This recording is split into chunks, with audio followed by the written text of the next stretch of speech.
जय Hind friends. Chanakya फाउंडेशनच्या online प्लॅटफॉर्मवर सर्वप्रथम मी सर्व विद्यार्थ्यांचं स्वागत करतो. मायसेल्फ अविनाश पत्तेवार. या ठिकाणी आज आपण एक वेगळा विषय घेऊन आज भेटलेलो आहोत. काही दिवसावर आपली राज्यसेवा आहे, त्याच्यानंतर ग्रुप बी म्हणजे कंबाईनची परीक्षा आहे, त्याच्यानंतर ग्रुप सीची एक्झाम आहे. त्या दृष्टीनं आपण चाणक्य फाउंडेशनच्या ऑनलाईन प्लॅटफॉर्मवर जनरल सायन्स म्हणजेच सामान्य विज्ञान याचा ऑनलाईन कोर्स आपण लॉन्च करतो आहे. यस, आपण काय करतो आहे? ऑनलाईन कोर्स लॉन्च करतो आहे. या ऑनलाईन कोर्सचा जेव्हा आपण विचार करू तर सर्वात पहिलं वैशिष्ट्य असं असणार आहे, आपण जेव्हा जनरल सायन्स बोलू तर जनरल सायन्समध्ये आपले 3 सब्जेक्ट येत असतात. एक आहे फिजिक्स, भौतिकशास्त्र, केमिस्ट्री रसायनशास्त्र आणि बायोलॉजी, त्याला आपण या ठिकाणी जीवशास्त्र असं बोलू. ओके, आपण काय करतो आहे आता लक्षात घ्या, जसं की आता जे पुढची राज्यसेवा जी येणार आहे आपली आताची, त्या राज्यसेवेच्या एक्झाममध्ये CSAT कसं आहे पोरांनो? CSAT क्वालिफाईड आहे. ओके, CSATमध्ये तुम्हाला क्वालिफाईड व्हायचं आहे फक्त, आणि तुमची मेरिट लिस्ट जे लागणार आहे ते merit list on the basis of paper क्रमांक 1 म्हणजे त्या ठिकाणी GSवर असणार आहे, जनरल स्टडीज. आणि ज्यावेळेस आपण जनरल स्टडीजचा विचार करतो तर जनरल स्टडीजचं या ठिकाणी जनरल स्टडीजचे जवळपास 100 प्रश्न असतात. आपल्या सर्वांना माहिती आहे 100 प्रश्न, प्रत्येक प्रश्न या ठिकाणी 2 मार्क्सचा आहे, म्हणजेच 200 मार्क्सचा या ठिकाणी तुमचा पेपर असणार आहे. आणि तुमचा कट ऑफसुद्धा जो आहे हा 200 पैकीच लागेल. आणि पेपर 1मध्ये विज्ञानाचं महत्त्व किती आहे हे आपल्याला माहितीच असलं पाहिजे. जवळपास या 100 प्रश्नापैकी 20 प्रश्न जनरल सायन्सवर विचारले जातात, विज्ञानाचे विचारले जातात. आणि आपल्याला जर परीक्षा पास व्हायचं असेल तर आता 20 प्रश्न सोडा, GSमधला प्रत्येक प्रश्न आपल्यासाठी महत्त्वाचा आहे. जनरल स्टडीजमधला प्रत्येक प्रश्न आपल्यासाठी महत्त्वाचा आहे.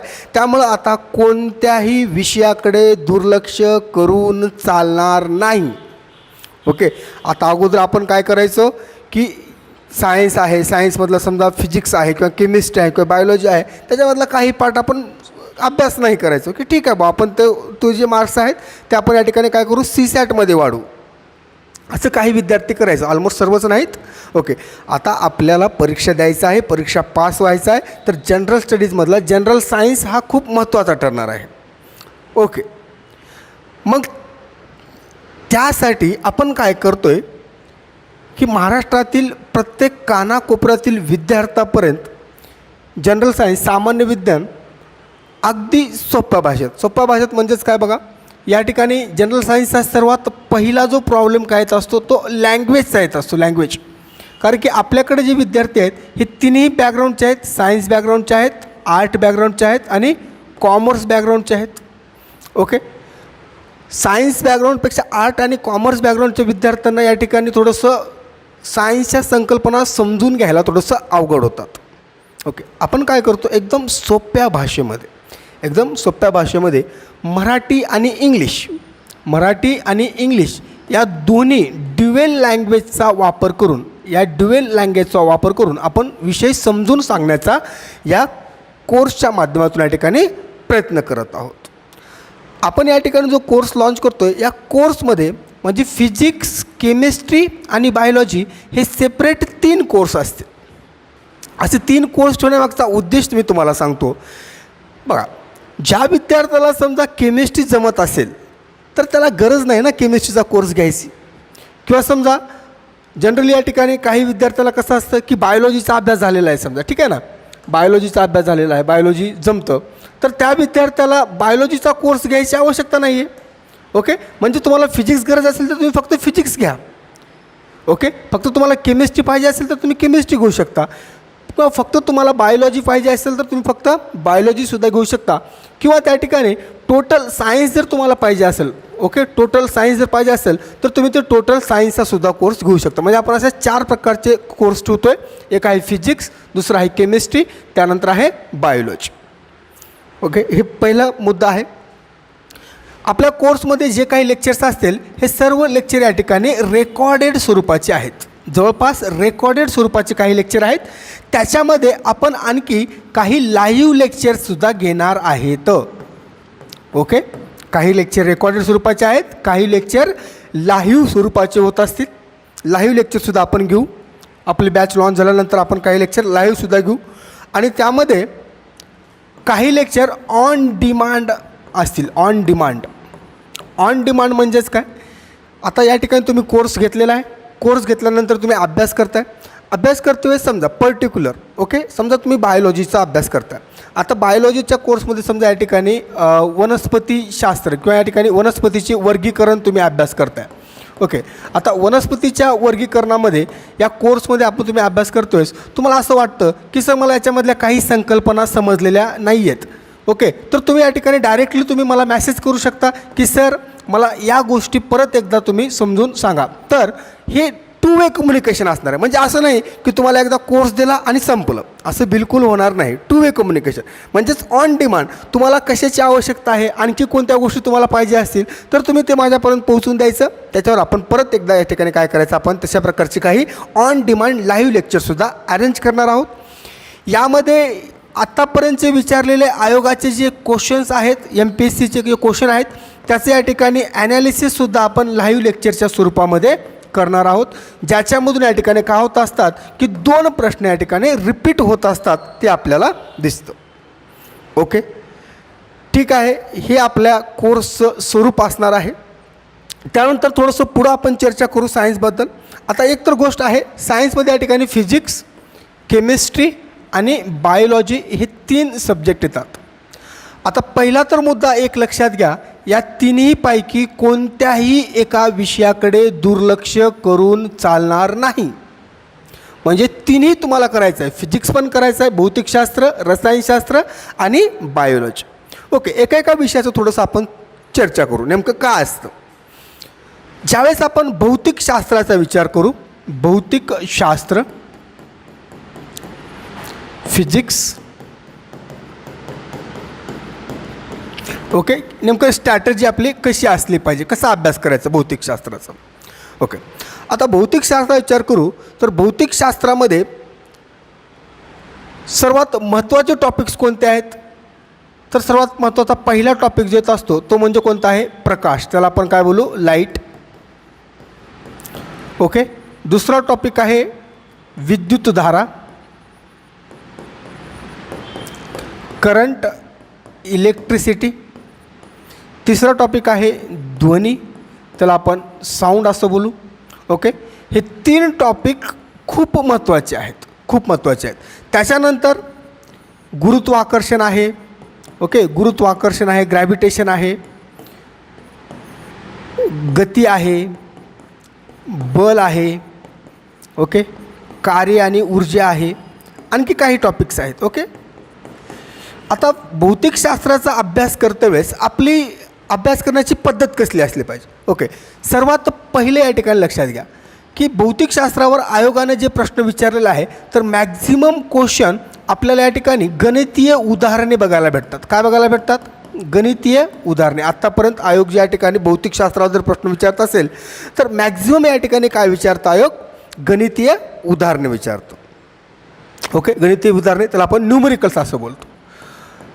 न्यूमेरिकल्स खूप काही अवघड विचारले जात नाहीत, एकदम सिम्पल असतात. एक फॉर्म्युला असतो, त्या फॉर्म्युलामध्ये व्हॅल्यू पुटअप करायच्या आणि आन्सर कॅल्क्युलेट करायचं. ओके, पण डायरेक्ट फॉर्म्युले आपण किती पाठ करणार आहे, म्हणजे जवळपास 100 तर फॉर्म्युले आपल्याला लक्षात असले पाहिजे. मग 100 फॉर्म्युले तुम्ही पाठ करू शकता का, नाही. त्या फॉर्म्युल्यामागची संकल्पनासुद्धा आपल्याला माहिती पाहिजे, कन्सेप्टसुद्धा माहिती पाहिजे. ओके, आपल्याला काय माहिती पाहिजे, कन्सेप्टसुद्धा माहिती पाहिजे. त्यामुळं भौतिकशास्त्राचा अभ्यास करताना अगोदर आपण या ठिकाणी संकल्पना समजून घेऊ, अगोदर या ठिकाणी आपण कन्सेप्ट समजून घेऊ, बेसिक कन्सेप्ट आपण समजून घेऊ. ओके, आणि त्याच्यानंतर त्याच्यावर काही न्यूमेरिकल्स, त्याच्यावर या ठिकाणी काही फॉर्म्युला आहे का, तो फॉर्म्युला आपल्याला बघावा लागेल आणि त्या फॉर्म्युल्यावर या ठिकाणी काही न्यूमेरिकल्स आपल्याला सॉल्व करावं लागेल. ओके, संकल्पना समजून घेणे, त्याच्यावरचा फॉर्म्युला लक्षात ठेवणे आणि त्याच्यावरचा न्यूमेरिकल सॉल्व करणे, अशा प्रकारची आपली या ठिकाणी पद्धत असली पाहिजे भौतिकशास्त्राचा अभ्यास करताना. साधारणतः समजा 5 प्रश्न जर या ठिकाणी भौतिकशास्त्रात जर विचारले तर 5 × 2 म्हणजे या ठिकाणी 10 मार्क्स आपण बोलू, मिनिमम 10 मार्क्स. 200 पैकी 10 मार्क्स भौतिकशास्त्र तुमचं घेतं. हे 10 मार्क हक्काचे आहेत तुमच्या. फिक्स टॉपिक आहेत. याच्यामध्ये आणखी एक टॉपिक तुम्ही ॲड करू शकता, मोजमाप पद्धती, मोजमापन किंवा त्याला आपण मेजरमेंट असं बोलू. मेजरमेंट म्हणजे युनिट कन्व्हर्जन जे असतं ना, म्हणजे न्यूमेरिकल सॉल्व करताना या ठिकाणी जे युनिट असतं त्या युनिटचं कन्व्हर्जेशन तुम्हाला आलं पाहिजे. युनिट कन्व्हर्जेशन तुम्हाला आलं पाहिजे, ते सुद्धा महत्त्वाचं आहे. त्यासाठी तुम्हाला मोजमापन किंवा मोजमाप पद्धती, मेजरमेंट हा चॅप्टरसुद्धा जमायला पाहिजे. ओके. मग भौतिकशास्त्राच्या संकल्पना समजून घेणे, त्याच्यावरचे काही फॉर्म्युले आहेत का ते फॉर्म्युला समजून घ्या आणि त्याच्यावरचं न्यूमेरिकल सॉल्व करा. अशा प्रकारे आपले अभ्यास करण्याची पद्धत असली पाहिजे फिजिक्सची. ओके. मग ज्यावेळेस आपण फिजिक्सचा अभ्यास करतो आहे तर नेमकं कोणत्या पुस्तकातून केला पाहिजे सर? ओके, तुम्हाला लगेच पुस्तक पण सांगतो. बघा, आता या ठिकाणी तुमच्याकडे जर समजा ऑलरेडी कोणतं बुक असेल तर ठीक आहे, त्यात काही अडचण नाही. जर समजा तुमच्याकडे कोणतं बुक नसेल, ओके, पुस्तक नसेल, किंवा या ठिकाणी बघा, पहिले या ठिकाणी फिजिक्सबद्दल मी सांगतो तुम्हाला फिजिक्ससाठी काय केलं पाहिजे. फिजिक्ससाठी सगळ्यात पहिली स्टेप तर स्टेट बोर्ड आहे. यामध्ये यापासून कोणाचीच सुटका होणार नाही. ओके. कमीत कमी 6वी ते 10वीपर्यंत या ठिकाणी स्टेट बोर्ड तुम्हाला घ्यायचं आहे. त्याच्यानंतर कोणतंही एक पुस्तक वापरा. आता सध्याला मला असं वाटतं मार्केटमध्ये चांगलं पुस्तक जर बघितलं तर लुसेंटचं जे पुस्तक आहे जनरल सायन्सचं, ओके, ज्यांना इंग्लिशमधून वाचायचं आहे त्यांना या ठिकाणी लुसेंटचं जनरल सायन्स वापरू शकता. किंवा के सागर पब्लिकेशनचं या ठिकाणी लुसेंटचा मराठी अनुवाद आहे. ओके, मराठी अनुवाद हे पुस्तक तुम्ही वापरू शकता.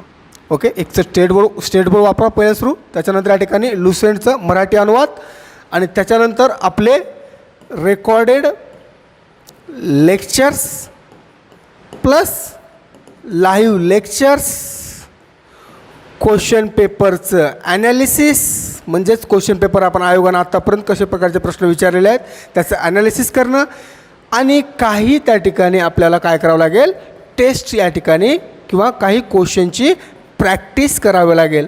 ही या ठिकाणी आपली स्टेप असली पाहिजे. 1 2 3 4 5 या 5 स्टेपमधून जर आपण जात आहे तर आपल्याला किती क्वेश्चन या ठिकाणी फिजिक्समधले या ठिकाणी 10 मार्क आपल्या हाताच्या बाहेर जात नाही. ओके. येस फ्रेंड्स, हे आहे फिजिक्सबद्दल. त्यानंतर जेव्हा केमिस्ट्रीचा विचार करतो आपण, ओके, तर सध्या या ठिकाणी आयोग केमिस्ट्रीचे जास्त प्रश्न विचारताना आपल्याला बघायला भेटतं. आता या ठिकाणी जे आयोग प्रश्न विचारतात तर केमिस्ट्रीचे प्रश्न विचारण्याची संख्या वाढलेली आहे. जवळपास आपल्याला माहीत आहे की 20 प्रश्न जर विचारत असेल तर 20 पैकी 7 ते 8 प्रश्न आयोग या ठिकाणी कशावर विचारत आहे, केमिस्ट्रीवर विचारत आहे. ओके. आणि केमिस्ट्रीचे जे प्रश्न आहेत तर आता पहिल्यासारखं या ठिकाणी इलेक्ट्रॉन, प्रोटॉन अशा प्रकारचे प्रश्न तुम्हाला बघायला भेटणार नाहीत. आता थोडंसं या ठिकाणी कन्सेप्च्युअल प्रश्न आपल्याला बघायला भेटत आहे. ओके. कन्सेप्ट म्हणजे डेप्थमध्ये, म्हणजेच पोलार कंपाऊंड काय, नॉन पोलार कंपाऊंड काय, इलेक्ट्रॉनची ऊर्जा काय आहे. ओके. केमिकल रिॲक्शनबद्दल या ठिकाणी वेगवेगळ्या अभिक्रिया विचारत आहेत. अशा प्रकारचे क्वेश्चन तुम्हाला बघायला भेटतात. ज्यावेळेस आपण क्वेश्चन पेपरचं ॲनालिसिस करू तर ते तुम्हाला सर्व गोष्टी समजणार आहे. ओके. मग केमिस्ट्रीमधले जे महत्त्वाचे टॉपिक्स आहेत, जसं की बघा केमिस्ट्रीमधले कोणते कोणते टॉपिक असले पाहिजे. या ठिकाणी बघा, पहिला टॉपिक आहे ॲटॉमिक स्ट्रक्चर. ॲटॉमिक स्ट्रक्चर त्याला आपण अणुसंरचना असं बोलू, अणुसंरचना. त्याच्यानंतर दुसरा टॉपिक आहे इलेमेंट.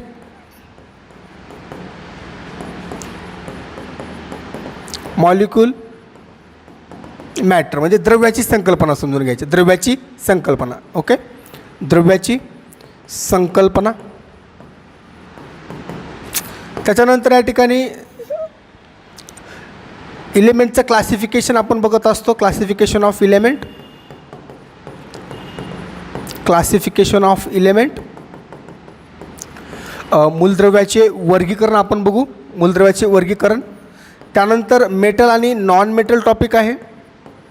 मेटल आणि नॉन मेटल टॉपिक आहे. केमिकल बॉन्ड आणि केमिकल रिॲक्शन हा एक टॉपिक आहे. Chemical bond and chemical reaction रासायनिक बंध आणि रासायनिक अभिक्रिया. त्याच्यानंतर 6वा टॉपिक आहे ॲसिड बेस साल्ट, हा सुद्धा महत्त्वाचा टॉपिक आहे. त्याच्यानंतर radioactivity, carbon compound. Okay, carbon compound. आता हे महत्त्वाचे टॉपिक आहेत. त्याच्यानंतर काही मिसिलेनियससुद्धा आहे भाग, जो की या ठिकाणी मी तुम्हाला कोर्समध्ये तुम्हाला बघायला भेटेल किंवा जो लाईव्ह लेक्चरच्या स्वरूपामध्ये मी तुम्हाला सांगेन. ओके, आता साधारणतः ॲटॉमिक स्ट्रक्चर झालं, क्लासिफिकेशन ऑफ एलिमेंट झालं, chemical bond, chemical reaction, carbon compound आणि रेडिओ ॲक्टिव्हिटी, हे काही टॉपिक्स कसे आहेत की काही इम्पॉर्टंट टॉपिक आहेत. ते इम्पॉर्टंट म्हणजे त्याच्यावर या ठिकाणी आपल्याला काय बघायला भेटतात की हमखास प्रश्न बघायला भेटतात. पण साधारणतः बघा, आता 1-2 वर्ष झालं ॲसिड बेस साल्ट या टॉपिकवर प्रश्न विचारला नाही, पण आयोग अगोदर विचारायचं. याचा अर्थ असं नाही की आता विचारू शकत नाही का, असं बिलकुल होणार नाही. आता या ठिकाणी परत या टॉपिकवर सुद्धा आपल्याला प्रश्न बघायला भेटतील. ओके, त्यामुळं एक साधारणतः सर्व मिळून या ठिकाणी 9 ते 10 चॅप्टर होतात. ओके, 10 चॅप्टर खूप झाले केमिस्ट्रीचे. ओके, आणि याच्या 10 चॅप्टर एकदम व्यवस्थित संकल्पनात्मक जर समजून घेतलं आपण, तर तुमचे या ठिकाणी 14 ते 16 मार्क कुठं नाही गेले. ओके, 7 ते 8 प्रश्न येत असतात. आणि केमिस्ट्रीमधले प्रश्न मी तुम्हाला सांगतो, हे जर टॉपिक तुम्ही एकदम बेसिकपासून ॲडव्हान्स लेवलपर्यंत व्यवस्थितपणे जर समजून घेतलात, तर केमिस्ट्री हा विषय असा आहे की तुम्हाला आउट ऑफ मार्क देऊ शकतो. जसं की आपण बघतो बघा की पॉलिटीमध्ये या ठिकाणी तुम्हाला 10 पैकी म्हणजेच कंबाईनला 10 प्रश्न जर विचारत असेल तर 10 पैकी 9-10 प्रश्न तुम्हाला पॉलिटीमध्ये घेऊ शकता. जॉग्राफीमध्ये सुद्धा मार्क फिचिंग कॅपॅसिटी जास्त आहे. तसं फिजिक्स, केमिस्ट्री आणि बायोलॉजीमध्ये जर बघितलं तर केमिस्ट्रीमध्ये मार्क कॅपॅसिटी कशी आहे, मार्क फिचिंग कॅपॅसिटी कशी आहे, ह्यूज आहे. आणि लिमिटेड टॉपिक आहेत, तेच टॉपिक आहेत, त्याच टॉपिक्सवर परत या ठिकाणी प्रश्न विचारता आयोग. ओके, म्हणजे आपल्या सध्या या ठिकाणी जो रेकॉर्डेड बॅच आहे त्याच्यामध्ये हे सर्वच चॅप्टर आहेत. याच्यानंतर मी काही लेक्चर्स लाईव्हसुद्धा घेणार आहे. ओके, ते लाईव्ह लेक्चरमध्ये तुम्हाला आणखी काही डाटा याच्यामध्ये तुम्हाला भेटेल. ओके, हे झालं केमिस्ट्री. आता केमिस्ट्रीचा अभ्यास करताना पूर्णपणे बेसिक्स कन्सेप्ट आपल्या क्लिअर पाहिजे, ॲटम माहिती पाहिजे, ॲटॉमिक मॉडेल माहिती पाहिजे, पिरियॉडिक क्लासिफिकेशनच्या वेगवेगळ्या पद्धती माहिती पाहिजे. ओके, म्हणजेच हे बॉन्ड कसं फॉर्म होत असतो, आयोनिक बॉन्ड का असतो, कोव्हॅलंट बॉन्ड का असतो, त्याच्या प्रॉपर्टीज का असतात, कशा प्रकारचे प्रश्न विचारलेले आहेत आयोगानं, या सर्व गोष्टी आपल्याला इन डिटेलमध्ये बघावं लागतं. ॲसिड बेस टॉपिक बघताय तर ॲसिड बेस टॉपिकमधले काही फॅक्च्युअल गोष्टी आहेत. त्याचबरोबर केमिस्ट्रीमध्ये बघा सध्या मोल कन्सेप्ट आहे. मोल कन्सेप्टवर या ठिकाणी प्रश्न आयोग विचारत आहे. म्हणजे मोल कन्सेप्टमध्ये मोल का असतो, मॉलिक्युलर वेट का असतो, ॲटॉमिक वेट का असतं, मोलॅरिटी का असतं, मोलॅलिटी का असतं, या सर्व गोष्टी या ठिकाणी आपल्या कोर्समध्ये अवेलेबल आहेत. ओके, या सर्व गोष्टी या ठिकाणी आपण एकदम व्यवस्थितपणे याच्यामध्ये समाविष्ट केलेल्या आहेत. सर्व फॉर्म्युलेज आहेत. म्हणजेच एखादी प्रश्न किंवा 1 ते 2 न्यूमेरिकलसुद्धा या ठिकाणी तुम्हाला भविष्यामध्ये केमिस्ट्रीवर बघायला भेटतील. जसं की 2021ला मोल फ्रॅक्शनवर प्रश्न आला होता. त्याच्या अगोदर पण बघा ग्लुकोज वगैरे जे आहे, ग्लुकोजमध्ये कार्बनचं पर्सेंटेज किती आहे, किंवा त्या ठिकाणी युरिया आहे, त्या युरियामध्ये या ठिकाणी नायट्रोजनचं पर्सेंटेज किती आहे, अशा प्रकारचे प्रश्न आपण बघत असतो. ओके, त्यामुळं या मोल कन्सेप्ट हे सर्व या ठिकाणी गोष्टी केमिस्ट्रीमध्ये आपल्यासाठी महत्त्वाच्या आहेत, ते सुद्धा आपण समावेश केलेला आहे. ओके, आता लक्षात घ्या, हे केमिस्ट्री झालं. आणि फिजिक्समध्ये तुम्हाला मी सांगितलं, फिजिक्सचा अभ्यास करते वेळेस संकल्पना समजून घ्यायचा आहे. त्यानंतर या ठिकाणी फॉर्म्युलेज जे आहेत ते फॉर्म्युल्याचा स्टडी करायचं व्यवस्थित आणि त्याच्यावरचे न्यूमेरिकल सॉल्व करायचं. लक्षात घ्या, तुम्हाला एक छोटंसं एक्झाम्पल सांगतो बघा. फिजिक्सचे न्यूमेरिकल सॉल्व करताना मी काय बोललो, संकल्पना समजून घेणे, त्यावरचा फॉर्म्युला काय आहे तो समजून घेणे, आणि त्याच्यावरचं न्यूमेरिकल काय करणे, सॉल्व करणे. हे करत असताना कुठं युनिट कन्वर्जन करायचे का आपण, त्याच्यावरसुद्धा लक्ष देणे. ओके, हे महत्त्वाची गोष्ट आहे. बरोबर. आता सिम्पल तुम्हाला मी सांगतो. ओके, तुम्हाला माहिती असेल तर ठीक, किंवा माहिती नसेल तर फक्त लक्षात ठेवा, आपल्या कोर्समध्ये तर ते आहेच. बघा, आपण बघा लाईट चॅप्टर जेव्हा शिकत असतो ना, लाईट चॅप्टरमध्ये तुम्हाला या ठिकाणी मिरर आहे. मिररमध्ये या ठिकाणी जेव्हा आपण स्पेरिकल मिरर बघू तर त्याच्यामध्ये कॉन्केव्ह आणि कॉन्वेक्स हे 2 मिरर असतात. बरोबर, कॉन्केव्ह आणि कॉन्वेक्स, आंतरवक्र आणि बहिर्वक्र. तर त्याचप्रमाणे जेव्हा लेन्स आपण बघू तर लेन्समध्ये सुद्धा या ठिकाणी काय आहे, कॉन्केव लेन्स आहे, डबल कॉन्केव आणि डबल कॉन्वेक्स लेन्स आहे. ओके. आणि मिररचा फॉर्म्युलासुद्धा आहे, जसं की 1/f = 1/u + 1/v. तर लेन्सचा फॉर्म्युला काय आहे, 1/f = 1/v - 1/u. आता हा फॉर्म्युला झाला. ओके, हा फॉर्म्युला झाला. तर ह्या फॉर्म्युला समजून घेण्याच्या अगोदर तुमच्या मिररबद्दलच्या सर्व संकल्पना समजल्या पाहिजे तुम्हाला. मिरर नेमका एक्झॅक्टली कसा फॉर्म होत असतो. ओके, कॉन्केव का असतो, कॉन्वेक्स कसा असतो, त्यामध्ये फोकल लेंथ काय असते, यू म्हणजेच ऑब्जेक्ट डिस्टन्स का असतं, व्ही म्हणजेच इमेज डिस्टन्स का असतं. त्याचप्रमाणे लेन्सच्या बाबतीमध्ये सुद्धा focal length, object distance, image distance या संकल्पना समजल्या पाहिजे. लेन्स कसा फॉर्म होत असतो, लेन्सचे कोणते कोणते पॅरामीटर आहेत, मिररचे कोणते कोणते पॅरामीटर आहेत, हे सर्व संकल्पना या ठिकाणी आपल्याला समजून घ्यावं लागतं आणि त्याच्यावरचा फॉर्म्युला. आता सिम्पल या ठिकाणी बघा, ज्यावेळेस आपण मिररचा फॉर्म्युला बघतो तर मिररमध्ये ज्यावेळेस फोकल लेंथ बघू तर फोकल लेंथ काय असतं, जी मिररची रेडियस ऑफ कर्वेचर आहे त्याच्या हाफ असते, f = r/2 हे माहिती आहे आपल्याला. मग ते प्लस घ्यायचं का मायनस घ्यायचं हे डिपेंड आहे, कॉन्केव आहे का कॉन्वेक्स आहे त्याच्यावरून. त्याचप्रकारे जेव्हा लेन्स बघू तर लेन्सचा फोकल लेंथ जेव्हा आपल्याला बोलायचा आहे तर त्या ठिकाणी एक फॉर्म्युला येत असतो, refractive index -1 1/r1 - 1/r2. Focal लेंथच आहे पण फोकल लेंथ लेन्सची आहे तर फॉर्म्युला कोणता वापरला, f = μ - 1 1/r1 - 1/r2. या फॉर्म्युला आपण या ठिकाणी काय बोलतो असतो, लेन्स मेकर फॉर्म्युला. याला काय बोलतो आपण, लेन्स मेकर फॉर्म्युला. म्हणजे इथं गडबड होऊ शकते focal length of mirror, focal length of लेन्समध्ये. त्यामुळं त्या संकल्पना समजून घेऊन, फॉर्म्युला व्यवस्थित समजून घेऊन त्याच्यावरच्या न्यूमरिकलवरची या ठिकाणी आपल्याला प्रॅक्टिस करून, आणि जर समजा आपल्याला तिथे युनिट कन्वर्जन करायचं आहे का तिथे युनिट कन्वर्जन करून तो क्वेश्चन या ठिकाणी आपल्याला सॉल्व करायचा आहे, जेणेकरून आपले 5 प्रश्न जे आहेत फिजिक्सवर येत आहे ते आपल्याला जमले पाहिजे. ओके, असा पूर्णपणे मी माझ्याकडून 100% प्रयत्न केलेला आहे. आणि याच्यानंतर म्हणजेच तुम्ही लाईव्ह रेकॉर्डेड लेक्चर बघितल्यानंतर आपण लाईव्ह स्वरूपाचे सुद्धा लेक्चर्स घेणार आहेत, त्यामध्ये कोणत्याही प्रकारचा वाद नाही आहे. ओके, अशा प्रकारची आपली पद्धत असली पाहिजे अभ्यास करण्याची. केमिस्ट्री झालं, त्यानंतर जेव्हा आपण बायोलॉजीचा विचार करू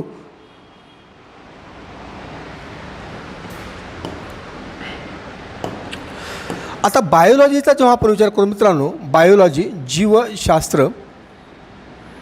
ओके, तर बघा बायोलॉजीमध्ये जेव्हा आपण अभ्यास करू तर बायोलॉजीमध्ये एक महत्त्वाची संकल्पना अशी आहे की बायोलॉजीचा अभ्यास आपल्याला MPSCचा अभ्यास करायचा आहे, म्हणजे राज्यसेवेची परीक्षा द्यायची आहे, तर थोडंसं वेगळ्या पद्धतीनं या ठिकाणी करावं लागतं.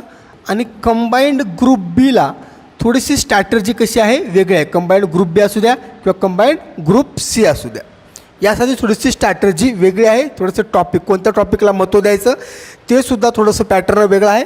एक सेपरेट लेक्चर मी तुम्हाला याच्यावर घेईल की MPSCसाठी कशी स्ट्रॅटर्जी असली पाहिजे आणि कंबाईंड ग्रुप बी आणि ग्रुप सीसाठी बायोलॉजी स्ट्रॅटर्जी कशी असली पाहिजे, त्याच्यावर एक सेपरेट लेक्चर आपण घेऊच. ओके, आता बायोलॉजीमध्ये ज्यावेळेस MPSCचा विचार करू आपण, तर MPSCचा विचार करू तर त्या ठिकाणी ह्युमन बॉडी सिस्टम खूप महत्त्वाचं आहे. ओके, ह्युमन बॉडी सिस्टम, तर आपण बोलतो मानवी शरीर संस्था. मानवी शरीर संस्थामध्ये या ठिकाणी म्हणजेच कोणतं आलं रे, रक्ताभिसरण संस्था असू द्या, तुमची ब्लड सर्क्युलेटरी सिस्टम असू द्या, पचन संस्था असू द्या, डायजेस्टिव्ह सिस्टम असू द्या, श्वसन संस्था, रेस्पायरेटरी सिस्टम असू द्या, किंवा त्या ठिकाणी उत्सर्जन संस्था असू द्या, एक्सक्रिएटरी सिस्टम असू द्या. त्याचबरोबर नेक्स्ट टॉपिक याच्यामध्ये येत असतो स्केलेटल सिस्टम आहे. Okay, skeletal system, nervous system आहे, रिप्रोडक्शन सिस्टम आहे. म्हणजे हे वेगवेगळ्या संस्थाचा अभ्यास आपल्याला करायचा आहे. आता 2021ला जर बघितलं तर जवळपास 4 ते 5 प्रश्न फक्त ब्लड सर्क्युलेटरी, डायजेस्टिव्ह सिस्टम आणि रेस्पायरेटरी सिस्टम या 3 संस्थेवरच आपल्याला बघायला भेटले. याचा अर्थ असा आहे का 2021ला या 3 संस्थेवर प्रश्न विचारले म्हणजे बाकीच्या सिस्टम आपल्याला करायचं नाही असं होणार नाही. ओके, आतासुद्धा आपल्याला या ठिकाणी काय करायचं आहे, हे प्रत्येक टॉपिक आपल्यासाठी महत्त्वाचा असणार आहे. म्हणजेच MPSCसाठी human body system is very very very important. VVIMP. Okay, MPSCसाठी हे महत्त्वाचं आहे. त्याच्यानंतर दुसरा महत्त्वाचा टॉपिक आहे तो म्हणजे पेशीशास्त्र. ओके, पेशी समजलं पाहिजे आपल्याला, पेशीचा अभ्यास करायचं. त्याचबरोबर सजीवाचे वर्गीकरण. आता सजीवाचे वर्गीकरण जेव्हा आपण बघू तर सजीवाच्या वर्गीकरणाचा जे अभ्यास आहे, ओके, सजीवाचे वर्गीकरणावर एखादी प्रश्न या ठिकाणी राज्यसेवेला विचारला जाऊ शकतो. याचं वेटेज जे आहे कंबाईनला खूप जास्त आहे. ओके, त्याच्यानंतर मानवी पोषण, वनस्पती पोषण, मानवी पोषण आणि वनस्पती पोषण. त्याचबरोबर मानवाच्या संदर्भातील आजार आणि वनस्पतीच्या संदर्भातील आजार. ओके, लसीकरण असू द्या, लसीकरण असू द्या. हे टॉपिक्स या ठिकाणी तुम्हाला बायोलॉजीमध्ये इम्पॉर्टंट टॉपिक आहेत. हे या ठिकाणी लाईव्ह आणि रेकॉर्डेड स्वरूपामध्ये तुमच्याकडे अवेलेबल आहेत. म्हणजे आपण या ठिकाणी जो कोर्स लॉन्च करतो आहे, आपला कोर्स या ठिकाणी तुमची राज्यसेवा बरोबर, त्याचबरोबर ग्रुप बी, ग्रुप सी आणि ग्रुप सीची जे मेन्स एक्झाम आहे, ग्रुप सीची जे मेन्स एक्झाम आहे, ग्रुप सीच्या मेन्सलासुद्धा जे लिपिक आणि टंकलेखनची परीक्षा आहे त्याच्यामध्ये सायन्सचे 15 क्वेश्चन विचारले जातात. या तिन्ही कोर्ससाठी महत्त्वाचं आहे. आणि फिजिक्स आणि केमिस्ट्रीचा विचार करू तर तुमचे या ठिकाणी जे कंबाईंड MPSC कंबाईंड या ठिकाणी टेक्निकलची जी एक्झाम होत असते त्याच्यासाठी सुद्धा इम्पॉर्टंट या ठिकाणी तुम्हाला फिजिक्स आणि केमिस्ट्री असणार आहे. अशा प्रकारे आपला हा कोर्स आहे रेकॉर्डेड स्वरूपाचा. आणि त्याचबरोबर त्याच्यामध्ये काही लेक्चर्स या ठिकाणी लाईव्हसुद्धा होणार आहेत. या कोर्सची लिंक मी या ठिकाणी डिस्क्रिप्शन बॉक्समध्ये तुम्हाला मेन्शन करतो. ओके, जेवढं जास्तीत जास्त विद्यार्थ्यापर्यंत तुम्हाला या ठिकाणी हे पोहोचवायचं आहे. ओके, आपण MPSC science by AP sir म्हणून या ठिकाणी माझं एक टेलिग्राम चॅनल आहे, त्याच्यावरसुद्धा तुम्ही या ठिकाणी जॉईन होऊ शकता. MPSC science by AP sir याच्यावर तुम्ही जॉईन व्हा. त्याद्वारे या ठिकाणी आपला संपर्क होईल. त्यानंतर मी तुम्हाला तुमच्यासोबत कनेक्ट असेल. तुमच्या ज्या काही प्रॉब्लेम्स असतील, ज्या काही अडचणी असतील सायन्सबद्दल बरं का, तर त्या ठिकाणी आपण सॉल्व करण्याचा प्रयत्न करू. Okay, thank you so much. All the best.